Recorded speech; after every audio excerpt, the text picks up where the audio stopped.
You thought that Game 7 would be the exhale, that after the draft, the NBA might take a little breath? Oh, no. This is the league that never sleeps. Welcome to the NBA Today Free Agency Special, your 2-hour front row seat to the frenzy. The deal floodgates, they opened about an hour ago, and if your phone's been vibrating nonstop, it's probably this guy. Notifications from our senior insider, Shams Charania, because he's been busy. So far, there have been over $1 billion in deals and contracts that have been given out this offseason, with more to come. But what are the impact of all of those deals? That sounds like a job for Mr. Money Moves, Mr. Bobby Marks. We'll be sorting through everything from the sneaky to the seismic. And speaking of seismic, have you guys ever heard anything about a guy named LeBron James? Well, let's just say a certain statement has captured the entire basketball world's attention. Checking the map, doing the math.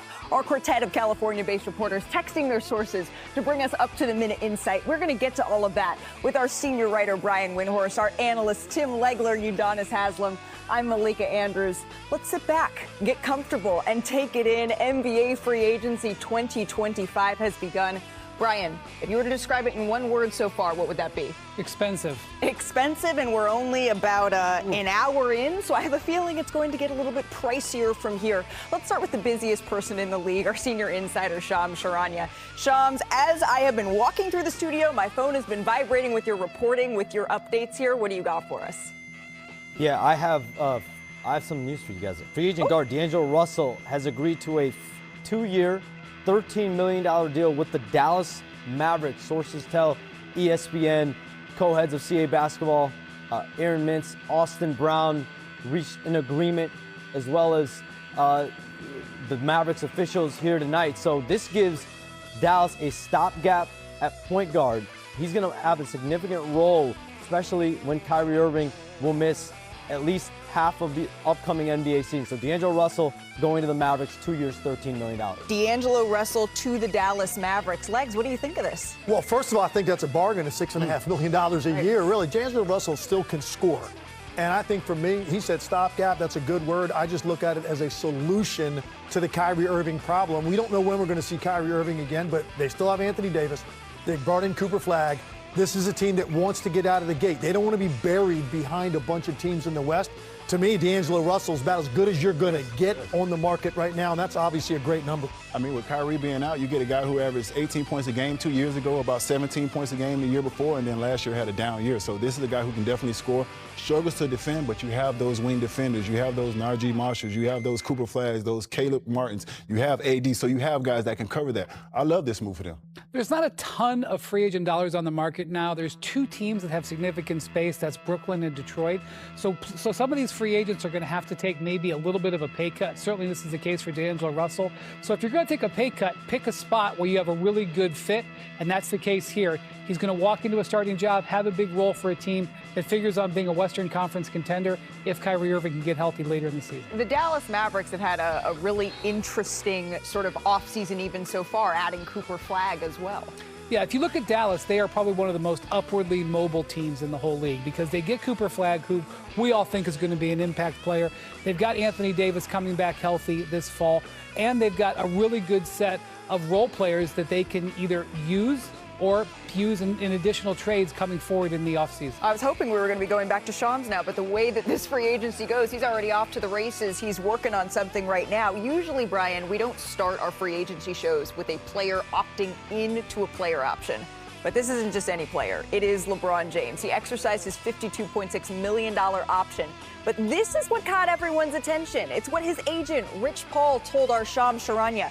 Quote, LeBron wants to compete for a championship. Brian, you said this well on the Hoop Collective podcast. Okay, fine. Yes, of course he does. He knows the Lakers are building for the future.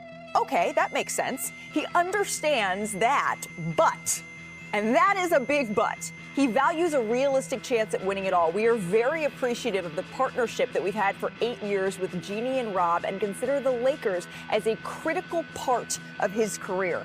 That but holds a lot of weight there, Brian. Yeah, so he opted into his contract, so he's committed to returning to the Lakers. He has a no-trade clause, which he can not only control where he would go, but who he would get traded for, which makes any sort of LeBron trade unlikely. Not impossible, but unlikely. So really what Rich is saying here is LeBron would like to see the Lakers get off to a very good start in free agency. And I'm going to be honest with you, there's been a couple of transactions out of the gate, and the Lakers have lost a player and replaced him with a Talking player. about Dorian Finney-Smith. That's right. Dorian Finney-Smith is, according to Shams, is going to leave the Lakers. He was a really big acquisition last winter. He's going to sign with Houston on a 4-year deal, leaving the Lakers. And they have, according to Shams, replaced him with Jake LaRavia, a younger player, less accomplished, another 6'8" wing who will fill in the role, but again, less accomplished. Maybe it'll end up being a great signing, but if you're LeBron, who's talking about whether the Lakers are going championship moves, this isn't a move that's going to make you feel super great just yet. It's just the beginning. We're an hour in. I personally don't think he's going anywhere. I never really thought that he was. The interesting thing about this was typically in this situation, a guy would say, I'm opting in because this situation gives me the best chance to win a championship. He opted in, and then immediately the language was like, but are they going to do enough to make sure I have a chance to compete for a championship? I think LeBron James made a decision a long time ago to go to L.A. It had more to do than just basketball. He's settled there. That's where he wants to be. I think that's where he's going to finish his career. And look, by the way, you still do have Luka Doncic next to you, and I know they only had half a year ago. It didn't work out the way they wanted. You've got one of the best players in the NBA next to you now with a full season to hopefully get some things done in L.A. He's not going anywhere. Like, I will tell you this straight up first of all.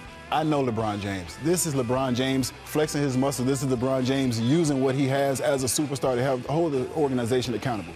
As a player, we are held accountable. When we don't win, there is a conversation with us about winning.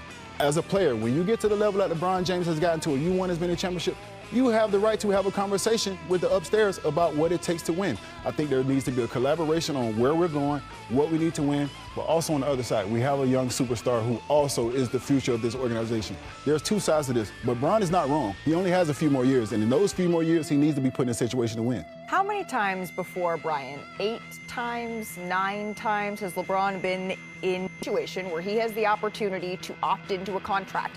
And basically every other time, he's opted out, he's restructured. There's been something that has happened that's more than just opt into a deal. That's also curious. This is where it is different. He has had player options in his last 8 contracts, dating back to 2006 when he signed his first extension.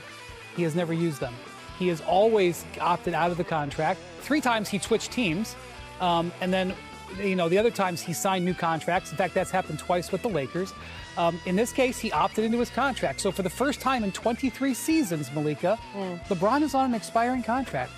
For the first time in 23 seasons, he will start a season where he is not the franchise player. And of course, that also brings up questions about how long LeBron James wants to continue to play, because he is